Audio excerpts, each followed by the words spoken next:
नमस्कार YouTube family, ज्यूज किचनमध्ये आपल्या सर्वांचं पुन्हा एकदा स्वागत आहे. तर आज आपण बनवणार आहोत दक्षिण भारतात खाल्ला जाणारा पदार्थ, जो सर्वच डिशेसमध्ये असतो आणि त्यासाठी बनवण्यासाठी लागतो एक मसाला.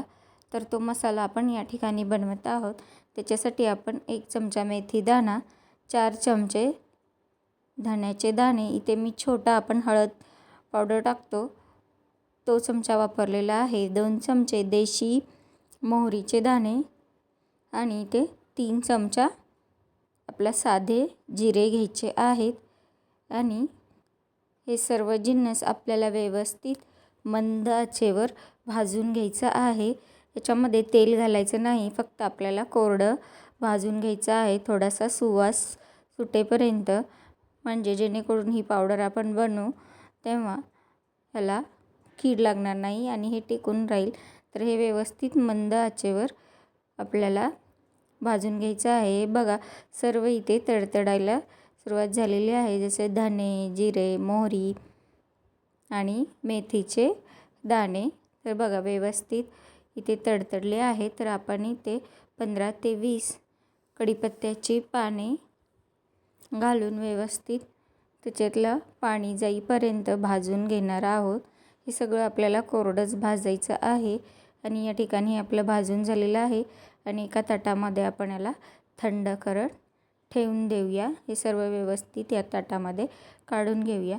नंतर याच कढईत आपल्याला 2 चमचे हरभऱ्याची डाळ घालायची आहे. इथे मी मोठे 2 चमचे घेतलेले आहेत, तर इथे मोठ्या चमच्याचा वापर करायचा आहे. 2 मोठे चमचे हरभऱ्याची डाळ. हरभऱ्याची डाळीची साल थोडीशी जाड असल्यामुळे आपल्याला थोडंसं पहिल्यांदा इथे भाजून घ्यायचं आहे. 2 चमचे तुरीची डाळ इथे मी घातलेली आहे आणि ही 2 चमचा उडदाची डाळ आहे. तर हे बघा, मी सर्व असं समप्रमाणात डाळी घेतलेल्या आहेत व ह्या डाळी कच्च्या राहू नये म्हणून ह्या व्यवस्थित आपल्याला भाजून घ्यायच्या आहेत आणि या मिक्सरमध्ये बारीक करायचं आहे. तर बघा, इथे आपल्या डाळी भाजणं चाललेलं आहे, कारण डाळी भाजायला उशीर लागतो. आणि या डाळी अशा चांगल्या अशा भाजून घ्यायच्या आहेत, थोड्या लालसर, तर ते खमंग लागतात आणि व्यवस्थित भाजून निघतात, म्हणजे त्याला नंतर कीड लागत नाही. तर आपण जो पहिला मसाला काढला होता त्यामध्येच आपल्याला ह्या डाळी ओतून घ्यायच्या आहेत थंड करण्यासाठी. आणि आणखी काही मसाले आपल्याला या ठिकाणी भाजून घ्यायचे आहेत, जसं की लाल मिरच्या तुमच्याकडे अवेलेबल असतील त्या लाल मिरच्या, नाहीतर गुंटूर मिरची आणि बेडगी मिरची समप्रमाणात भाजून घ्यायच्या आहे. त्याच्यात हळद भाजायची, हिंग भाजायचं आणि हे सर्व आणि सुकं खोबरं भाजून एकत्र सगळं भाजून हे आपल्याला थंड करत ठेवायचं आहे. हे मिश्रण थंड व्हायला 5 ते 10 मिनिट लागतील. तर हे व्यवस्थित थंड करून मगच तुम्हाला मिक्सरला लावायचं आहे.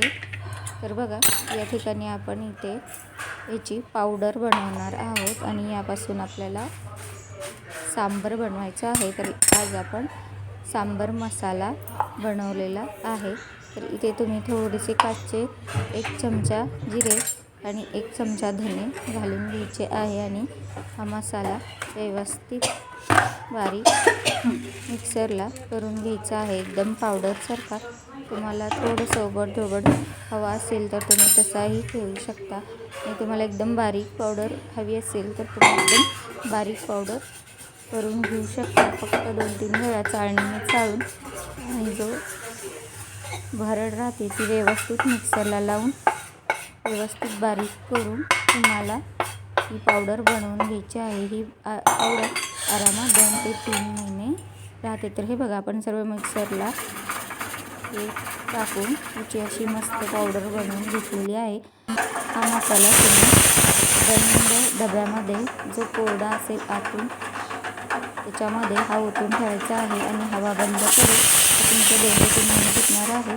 तर चला, असेच नवीन व्हिडिओ बघण्यासाठी सबस्क्राईब करा.